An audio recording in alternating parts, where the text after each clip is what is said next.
Aujourd'hui, on va voir 10 habitudes qui vont te permettre d'être plus efficace au quotidien. Habitude numéro 1, faire simple. Nous avons tendance à compliquer les choses, à penser que nous avons besoin de solutions complexes pour résoudre nos problèmes. On nous vend des régimes miracles en 10 étapes, des stratégies d'investissement avec des multitudes de fonds. Pourtant, souvent, faire simple, c'est faire mieux. Pourquoi? Parce que la simplicité, c'est l'assurance de pouvoir suivre un plan sans se perdre en route. Imaginez un chemin rocailleux et sinueux versus une route droite et bien pavée. Laquelle préférez-vous emprunter? La réponse est évidente. Eh bien, c'est pareil dans la vie. Les solutions simples sont comme la route bien pavée. Elles nous permettent d'avancer sans tracas, nous aident à rester concentrés et à atteindre nos buts. Donc, la prochaine fois que vous vous sentez submergé par la complexité, rappelez-vous que la simplicité est souvent la clé du succès. Habitude numéro 2, avoir des plats fétiches. Ce qui me permet d'être en bonne santé et en bonne condition physique, c'est en partie de cuisiner. Avoir un répertoire de recettes faciles à faire et que je connais par cœur me facilite vraiment la vie. Ça me permet de ne pas me prendre la tête lorsque je fais des courses et que je suis derrière les fourneaux. Tout est déjà planifié, les ingrédients à acheter et les étapes de préparation. Quels sont mes plats fétiches? Un savoureux curry de lentilles, un poulet rôti parfaitement doré et un délicieux mélange de riz, d'œufs, de légumes et arrosé de sauce soja.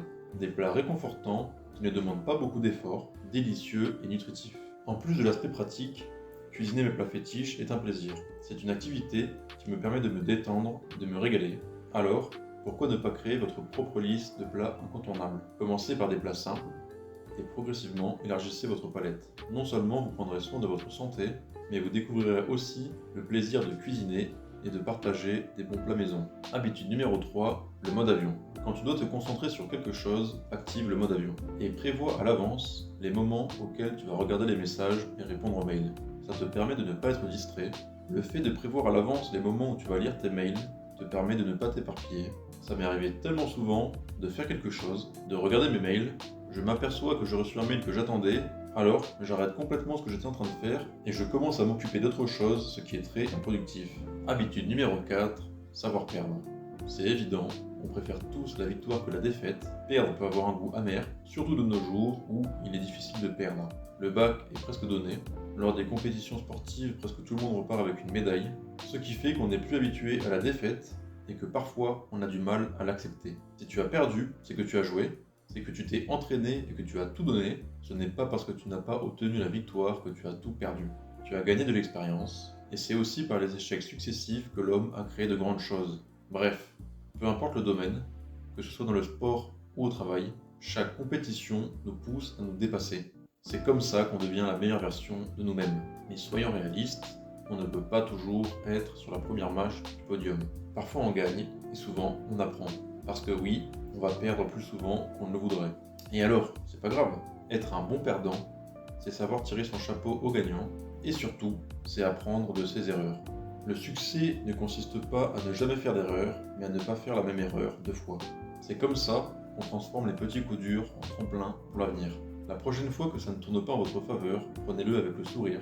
Célébrez celui qui a réussi, et dites-vous que chaque faux pas est une leçon qui vous rapproche de votre prochain succès. Après tout, c'est en forgeant qu'on devient forgeron. Habitude numéro 5, restez humble. Remporter une compétition, décrocher une promotion ou surpasser ses collègues, c'est génial. Mais n'oubliez pas de garder les pieds sur terre. Vous avez peut-être réalisé de grandes choses, c'est vrai, mais rappelez-vous que bien avant vous, il y a eu des gens incroyables qui ont accompli des merveilles. Des gens même, peut-être plus talentueux que nous. Alors, quand vous atteignez le sommet, n'en faites pas trop. Soyez discret dans votre victoire. Célébrez-la bien sûr, mais sans vous la péter. Après tout, l'humilité, c'est reconnaître que notre succès dans une longue chaîne de réussites et d'échecs, et que chaque maillon de cette chaîne compte. La prochaine fois que vous serez à l'honneur, prenez un moment pour penser à ceux qui ont pavé le chemin, et dites-vous que sans eux, vous ne seriez peut-être pas là où vous êtes aujourd'hui. Habitude numéro 6, soyez reconnaissant. Rappelez-vous que personne d'entre nous n'a traversé la vie seul. Nos parents, nos enseignants, nos supérieurs hiérarchiques, tous ont joué un rôle dans la personne que nous sommes aujourd'hui. Soyez reconnaissant et n'hésitez pas à exprimer votre gratitude lorsque vous recevez de l'aide. Après tout, chaque personne qui a croisé notre chemin a contribué à façonner la personne que nous sommes aujourd'hui. Habitude numéro 7, réduire l'attrait des smartphones. Désactivez les notifications des réseaux sociaux et décidez-vous vous-même lorsque vous allez y consacrer du temps. De la même manière qu'avec les mails. Vous pouvez également mettre votre smartphone en mode sombre, de la même manière que les couleurs des fruits ont évolué pour attirer les animaux et favoriser la dispersion des graines. Les applications utilisent des couleurs vives pour attirer l'attention de notre cerveau. Que ce soit pour les mails ou les réseaux sociaux, tu n'es pas obligé de répondre tout de suite. Que tu répondes maintenant ou dans quelques heures, ça ne va pas changer grand-chose. Habitude numéro 8, soyez curieux. La curiosité est cette étincelle qui a inspiré les penseurs à révolutionner la littérature, guidé les scientifiques vers des découvertes majeures et qui a même poussé des gens introvertis à créer des chaînes YouTube. Imaginez un monde sans curiosité, on n'aurait peut-être jamais découvert l'électricité, exploré l'espace ou même inventé Internet. C'est la curiosité qui nous pousse à nous poser des questions, à chercher des réponses et à toujours vouloir en savoir plus. Elle nous encourage à sortir de notre zone de confort et à oser l'inconnu. Alors si vous ressentez cette petite voix intérieure qui vous dit « et si ?», ne l'ignorez pas. Peut-être que vous avez toujours voulu apprendre une nouvelle langue, essayer un instrument de musique, ou même comprendre le fonctionnement du mécanisme d'une horloge. Peu importe, explorez-le. Ne laissez pas la curiosité s'échapper, car elle pourrait vous mener vers des découvertes passionnantes et des aventures incroyables. Donc la prochaine fois que vous sentez cette petite étincelle de curiosité, laissez-vous guider. Peut-être qu'elle vous conduira à lire un livre qui changera votre perspective, à rencontrer des gens extraordinaires ou à une passion insoupçonnée. Habitude numéro 9, soyez courageux. La curiosité est essentielle, mais si vous souhaitez que les choses se produisent, il vous faut du courage pour passer à l'action. Vous devez être brave, mais voilà un petit secret, personne n'est vraiment courageux. Nous sommes tous naturellement effrayés. La différence, c'est que lorsque vous agissez malgré votre peur, les gens vous perçoivent comme courageux. Alors, prétendez, personne ne fera la différence. Habitude numéro 10, remplacez les mauvaises habitudes contre des bonnes. Il est difficile d'arrêter quelque chose et de ne pas remplir ce vide par autre chose. Quand j'ai arrêté de fumer, j'ai dû trouver un substitut pour ne pas laisser un vide.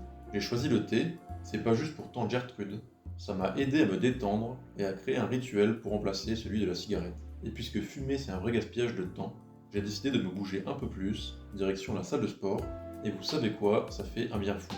C'est dingue comme un petit changement peut tout chambouler. Quelle habitude allez-vous troquer pour booster votre quotidien ? Rappelez-vous que c'est vos habitudes qui définissent qui vous êtes. Un petit changement ne peut pas changer une vie, mais si on en ajoute un, puis un autre, etc., cela peut bouleverser une vie.